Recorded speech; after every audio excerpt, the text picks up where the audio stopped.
శివభగవాన్ రెండో అక్షరం పలుకుతాడు అంటుందయ్యా అంటుంటామని అలాగే హృదయ రామతత్వం హృదయంలో రాముడు ధ్యానిస్తూ ఉంటాడయ్యా అంటామని ధ్యానిస్తూ ఉంటాడయ్యా అన్నాడమని.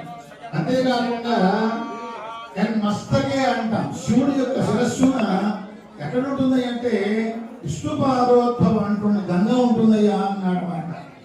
భక్తం అంటే భక్తుడైన శివుని స్మరిస్తున్నానయ్యా అని చెప్పి నమస్కారం చేసుకుంటామమ్మా. అంతటి గొప్పది రామనామం అంటామంట. అక్కడ రామనామంతో కూడినటువంటి గండ కోటి విధంగా జపించినటువంటి వాడై శ్రీమద్ రామాయణం అందరూ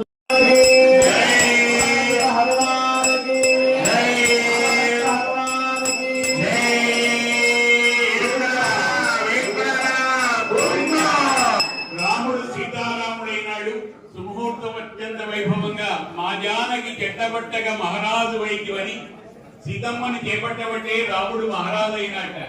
అటువంటి ఆనందంలో పాల్గొనేటువంటి అదృష్టం మనకు కలిగింది.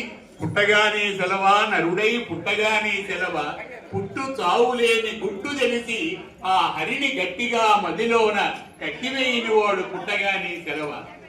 శ్రీరామపత్ని జనకస్య పుత్రి ఎంత సౌందర్యం అండి. వస్తున్నాయి ద్వితీయం తుళ్ళిపట్టం అంటుంటామాట.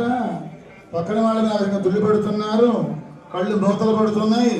ఈ కళ్యాణం లేకపోతే మన ఇంటికి వెళ్తానాయి అని చెప్పి అయితే వెళ్ళిపోతారమ్మ. ఆ బాగుంటుందయ్యా.